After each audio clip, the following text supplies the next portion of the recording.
오늘 이 시간 우리가 함께 나눌 하나님 말씀도 스가랴 2장 6절에서부터 13절까지에 기록되어 있는 말씀의 내용입니다. 우리는 계속해서 하나님께서 스가랴 선지자에게 보여주신 환상의 의미를 살펴보는 가운데 있습니다. 그 가운데 이제 첫 번째 환상은 밤에 본 골짜기 속 화석류 나무 사이에 서 있었던 붉은 말을 탄 한 사람과 그 뒤에 서 있는 여러 또 색깔의 말을 타고 있는 자들의 환상이었죠. 두 번째 환상은 네 뿔과 네 대장장이의 환상이었고, 세 번째 환상은 측량줄을 들고 서 있는 한 사람의 환상과 또 이제 그가 나가는 중에 이제 누군가를 또 만나서 대화를 나누는 장면에 대한 내용들이 이 세 번째 환상의 내용들 가운데 이제 보여진 내용입니다. 그리고 계속해서 말씀드렸던 것처럼 이 세 가지의 환상은 아주 밀접하게 긴밀하게 연결되어 있다라고 말씀을 드렸습니다.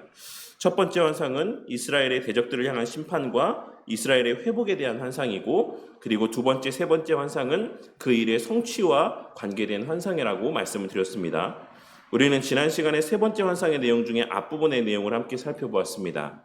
하나님께서 스가랴 선지자에게 보여주신 세 번째 환상은 예루살렘의 회복과 하나님의 백성들을 향한 구원의 확실성을 나타내 보여줍니다. 측량줄을 든 자는 하나님의 뜻에 따라 예루살렘을 재건하기 위해 준비하는 모습을 우리 가운데 보여줍니다. 이는 단순한 예루살렘 성의 회복, 즉 물리적인 의미에서의 예루살렘 성의 회복, 재건이 아닌 하나님이 친히 불성곽이 되어주심으로 이루어질 영적 공동체로서의 교회의 회복을 의미하고 예표합니다. 그리고 그런 맥락에서 이 환상을 통해 하나님께서 우리에게 말씀하여 주시고자 하시는 핵심은 교회의 회복은 인간의 힘이 아닌 하나님의 주권적인 역사에 의해서 이루어진다라고 하는 것. 그리고 그 회복은 실제적으로는 대장장이의 환상이 말씀하고 있는 바와 같이 우리 주 예수 그리스도를 통해 성취된다라고 하는 것. 그리고 그 회복의 실체는 그 예수 그리스도의 죽으심과 부활하심을 통해 성취될 교회의 하나됨이라는 것. 그 과정에서 하나님께서는 교회를 대적하는 이들의 권세를 무너뜨리실 것인데, 그 권세를 무너뜨리는 수단은 세상적인 힘과 능력이 아닌 오직 하나님의 말씀의 능력, 그리고 그 말씀의 능력, 복음의 능력은 곧 하나님을 사랑함과 이웃을 내 몸과 같이 사랑함의 모습. 이 모든 예언들은 초대교회를 통해서 1차적으로 성취가 되었고 지금도 계속하여 성취되어져 가고 있다는 사실을 우리는 지난 시간의 말씀의 내용들까지 함께 살펴보았던 것입니다.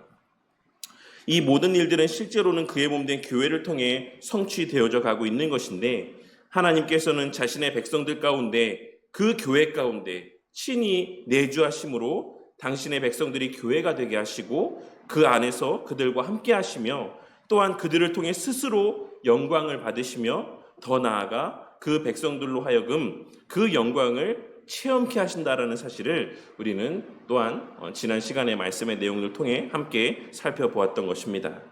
그렇게 우리는 이러한 하나님의 말씀의 의미를 마음에 새기고 회복된 교회의 본질이 눈에 보이는 힘과 능력에 있는 것이 아닌 말씀 중심과 한몸됨, 그리고 섬김과 사랑의 공동체성에 있다라는 사실을 명심하고, 오늘날 이 시대의 개인주의, 이기주의, 물질 만능주의, 유물론적인 사고의 도전 속에서 교회의 진정한 가치와 힘과 능력이 무엇에 있는지, 그 멋과 아름다움이 어디에 있는지, 그리고 그것을 지키기 위한 열심들을 우리의 마음 가운데 되새기며 살아가는 자들이 되어야지만 하는 것입니다.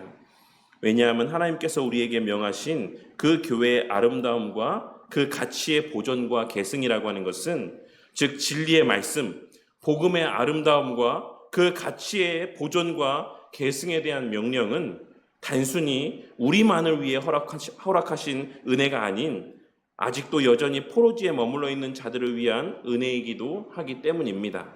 오늘 말씀은 하나님의 확실한 회복의 말씀을 들은 자, 그리고 그 회복의 은혜를 체험한 자들이 마땅히 행하여야 될 바, 다시 말해 오늘날 교회가 되게 하신 자들로 하여금 이 땅에서 숨쉬며 살아가게 하시는 동안 행하게 하시는 일이 무엇인지, 왜 우리에게 이러한 회복의 은혜가 먼저 주어진 것인지를 말씀하여 주고 있으신 말씀이라고 할 수 있습니다. 오늘 우리가 함께 봉독한 말씀 중 6절 말씀을 보시면 하나님께서는 선지자를 통하여서 오호라 너희는 북방 땅에서 도피할지어다 라고 전하라고 말씀하고 있으신 것을 확인할 수 있습니다. 이 말씀은 물론 1차적으로는 그들을 향한 물리적인 이동, 지리적인 이동을 말씀하고 있는 말씀이긴 하지만 본질적으로는 이것이 어떤 단순한 지리적인 이동, 물리적인 이동만을 말씀하고 있는 말씀은 아닙니다. 즉 당시에 바벨론 땅, 바벨론이 점령했던 그 땅에 여전히 남아있는 그들을 향한 유다로의, 이스라엘로의, 예루살렘으로의 귀환을 명령하시는 말씀이 아니다라는 것입니다. 이는 하나님께서 당신의 백성들을 향해 바벨론적인 사고와 가치관에서 벗어날 것을 말씀하고 있는 말씀이라 할 수 있습니다. 하나님께서는 이미 고레스를 통하여서 칙령이 선포되게 하심으로 그들에게 귀환의 길을 열어주셨습니다. 그러나 많은 유다 백성들이 여전히 바벨론에 머물며 안일한 삶에 젖어 있었던 것이 당시의 시대적인 상황이었습니다. 이들은 여전히 포로지에 안주하고 있었고 그곳에서의 익숙함에 젖어 하나님께서 예루살렘을 다시 세우시겠다라는 약속을 듣고도 그 부르심에 순종하지 않은 채 여전히 바벨론적인 사고와 가치 가운데 눈앞의 평안함을 붙잡고 있었던 자들이 많이 있었다라는 것입니다. 그런 그들을 향해 하나님께서는 스가랴 선지자를 통하여서 그 북방 땅에서 도피할 것을 말씀하고 있으신 것입니다. 사실 하나님께서 이 말씀을 하고 있으신 당시는 페르시아 바사에 의해서 바벨론이 완전히 멸망한 때이므로 하나님께서는 바사 땅에서 나오라 이렇게 말씀하실 수 있으심에도 불구하고 의도적으로 북방 땅에서 나오라고 말씀하고 있으신데 이는 이 북방, 즉 북쪽이라는 표현의 의미가 그 어원이 어두운이라는 의미라는 것과 관련이 있다라고 할 수 있습니다. 하나님께서는 스가랴 선지자를 통하여서 바벨론은 이미 멸망했다. 그 바벨론적인 사고와 가치는 이미 무가치함이 드러났다. 그러니 더 이상 그러한 사고와 가치에 여전히 사로잡혀 살아가지 말고 거기서 나와 밝은 빛으로 나아올 것을 말씀하고 있으신 것이라 할 수 있는 것입니다. 그리고 그 이유에 대해서 말씀하시기를 내가 너희를 하늘 사방의 바람같이 흩어지게 했기 때문이다라고 말씀을 하고 있으신 것입니다. 이 본문 말씀 가운데는 이 의미가 아주 명확하게 드러나고 있진 않지만 6절 하반절에 기록된 이 표현의 이 의미의 이면에는 이제 그 흩어짐의 때가 끝나 하나님께서 다시 당신의 백성들을 모으시기 때문이라는 의미가 이 행간에 담겨 있다라고 할 수가 있습니다. 그러니까 내가 흩었다. 근데 이제 그 너희들을 향한 징계로서의 흩어짐이 이제 다 끝났다. 그러니 이제 돌아와라 라는 의미가 이 6절 말씀의 하반절 가운데 그 행간의 의미로 담겨 있다라는 것입니다. 이를 통해 하나님께서는 이제 그들의 죄가 하나님으로부터 완전하게 용서되었다라는 사실을 말씀하여 주고 있으신 것이다라고도 할 수가 있는 것입니다. 반면에 이제 하나님께서는 바벨론을 향하여서는 좀 더 본질적으로는 그러니까 세상을 향하여서는 심판에 대한 말씀을 들려주고 있으신데 그것이 8절과 9절에 이어지는 말씀입니다. 그런데 여기서 우리가 주목해 보아야 될 것은 8절에서 말씀하고 있는 이 나라는 대상이 누구냐라는 것입니다. 이 8절의 말씀에 보시면 만군의 여호와께서 이같이 말씀하시되 영광을 위하여 너희를 노력한 여러 나라로 보내셨다라고 말씀하고 있는 것을 확인할 수 있습니다.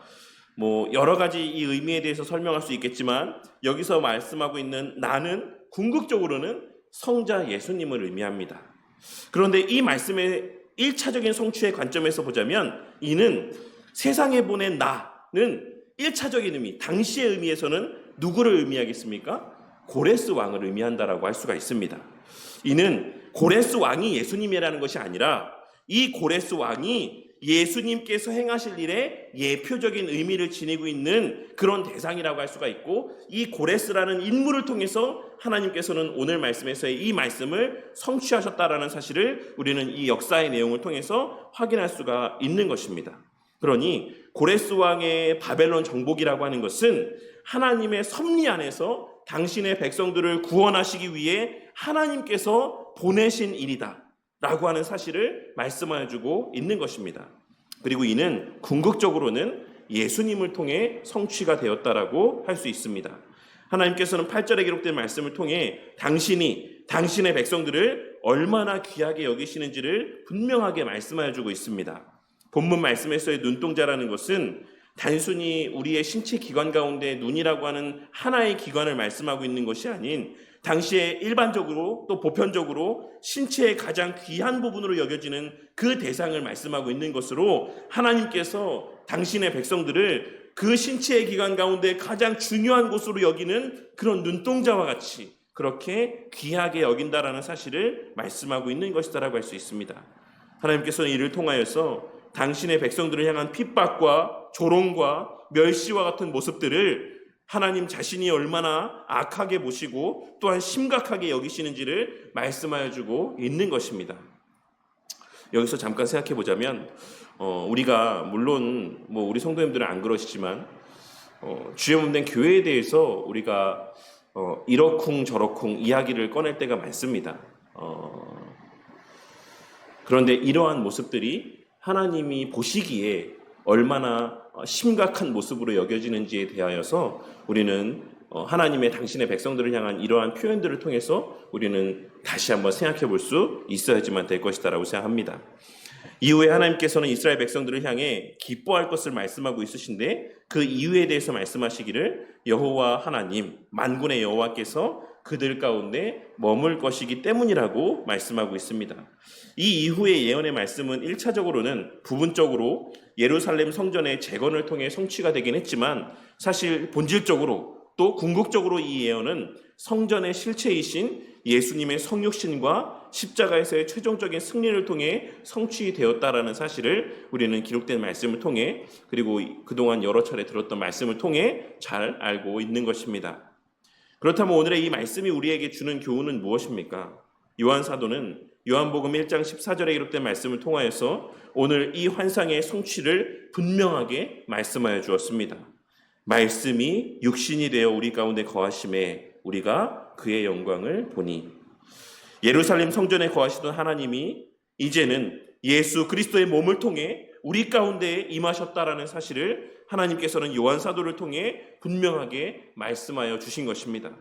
그리고 예수님은 이제 단지 한 민족, 한 땅의 구속주가 아니라 11절에 기록된 많은 나라가 여호와께 속하여 내 백성이 될 것이라는 말씀과 같이 모든 족속과 모든 백성의 왕이 되셨고 또한 되어 주시고 있으십니다.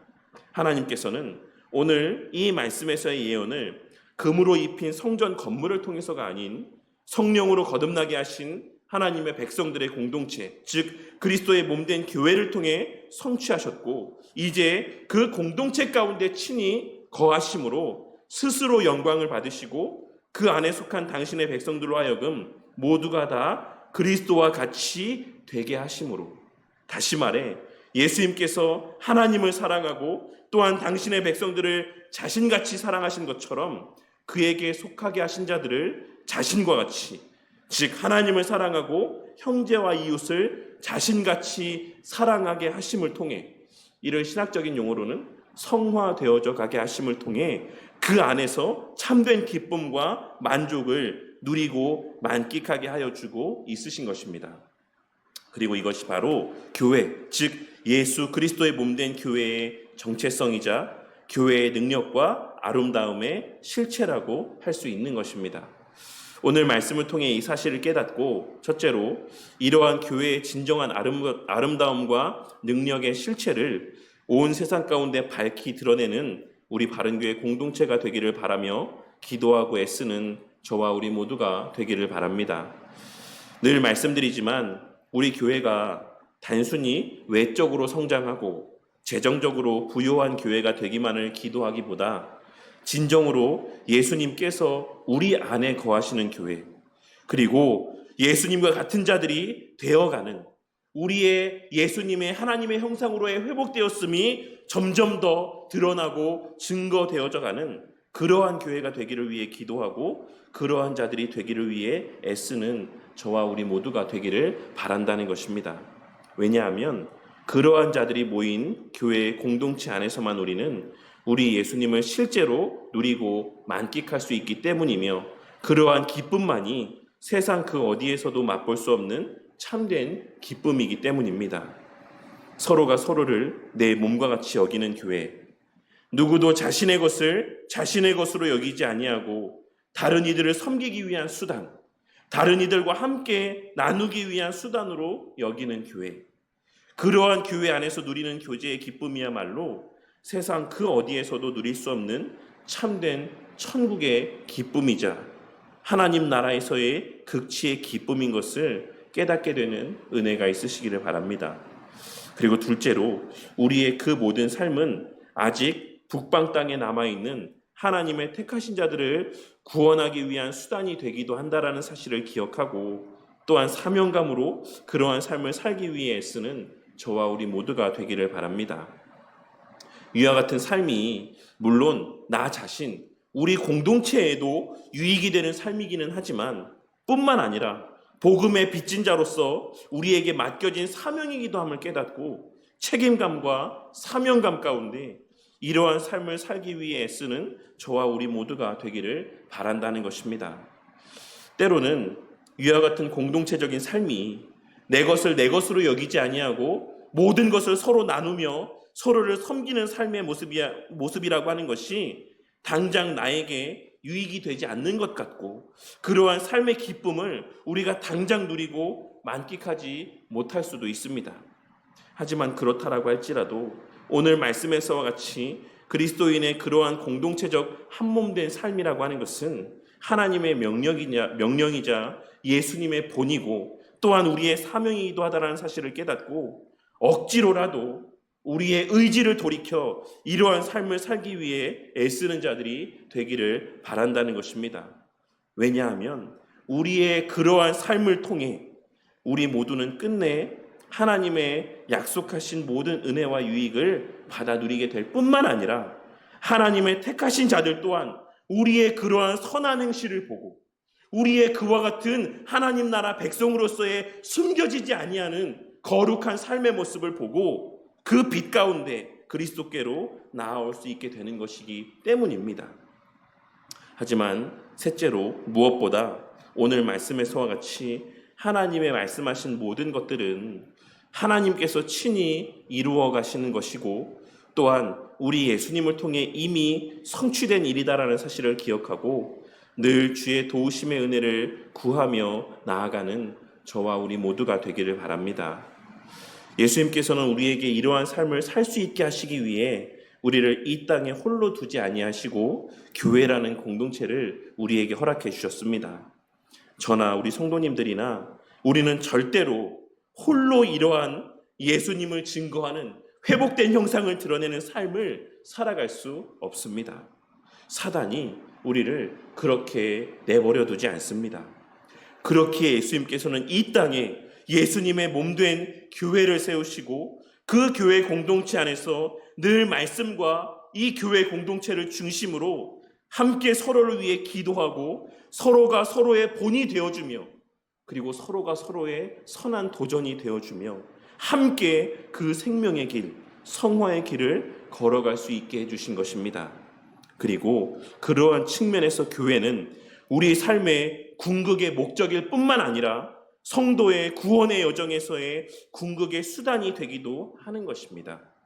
이 사실을 깨닫고 때로 우리 생각같이 되지 않을지라도 우리 교회의 모습이 우리의 생각처럼 그렇게 짧은 시간에 바뀌어져 가지 아니하고 자라가지 않는다라고 할지라도 낙심하고 불평하고 원망하기보다 여호와께서 그의 거룩한 처소에서 이미 일어나셨을 뿐만 아니라 우리 예수님을 통하여서 모든 일을 다 이루셨고 그 예수님께서도 여전히 지금 이 순간에도 하늘 보좌 우편에서 서서 우리를 위하여 일하고 계심을 기억함 가운데 잠잠히 서로를 위하여 기도하며 주의 행하실 일을 기대하는 저와 우리 모두가 되기를 바랍니다. 하나님께서는 오늘 말씀을 통해 바벨론적 사고에서 벗어날 것을 말씀하여 주셨습니다. 이것은 악한 마음과 악한 생각이라고 말씀하여 주셨습니다. 하지만 여전히 오늘날 이 시대 가운데 많은 사람들이 이러한 사고와 가치 속에서 만족을 찾으려 합니다.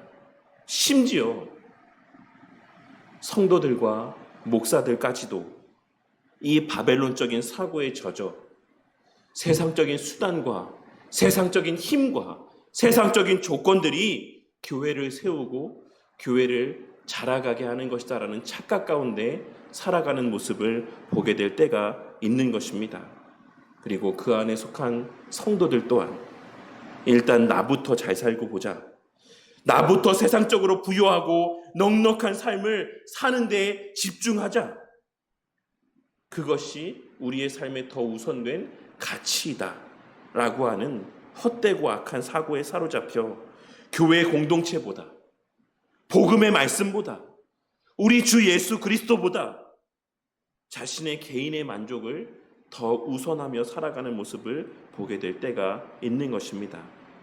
그리고 그러한 모습 속에서 하나 되지 못하는 교회의 모습을 보게 될 뿐만 아니라 더 나아가 교회와 성도가 세상보다 더하다, 교회 안 다니는 사람들보다 더하다, 세상 사람들보다 더하다라는 소리까지 듣게 되는 지경에까지 이르게 되었다라고 생각을 합니다. 하지만 오늘 말씀에서 하나님께서 회복시키시겠다라고 말씀하신 이스라엘의 모습, 하나님께서 세우시겠다라고 말씀하신 교회의 모습은 그와 같지 않다라는 사실을 깨닫고 우리 바른교회가 언제나 말씀에 계시된 우리 주 예수 그리스도의 모습을 바르게 깨닫고 참된 복음을 깨닫게 되므로 그 복음대로 살아가며 그 복음의 참된 맛을 맛보고 그 복음의 능력을 증거하는 교회, 그리하여 아직 북방 땅에 속하여 살아가는 하나님의 백성들을 주의 몸된 교회, 참된 예루살렘 성으로 인도하는 그러한 교회 공동체가 되기를 바랍니다. 그리고 무엇보다 이 모든 일을 하나님께서 친히 이루시고 완성하여 가실 것을 기대하고 확신함 가운데 늘 잠잠히 기도하며 기쁨 가운데 살아가는 저와 우리 모두가 되므로, 그리고 무엇보다 이 복음이 선포되어지는 자리에서 그 예수 그리스도로 말미암아 이루어진 일들이, 그리고 우리에게 허락된 은혜들이 늘 온전하고도 충만하게 선포되기를 간절히 기도하는 우리 모두가 되므로 우리의 마지막 삶의 순간까지 언제나 사람의 영광이 아닌, 사람의 힘과 능력이 아닌 오직 하나님의 영광만이 드러나고 복음의 능력만이 온전히 증거되어지는 우리 바른교회 공동체가 되기를 주님의 이름으로 간절히 축원합니다.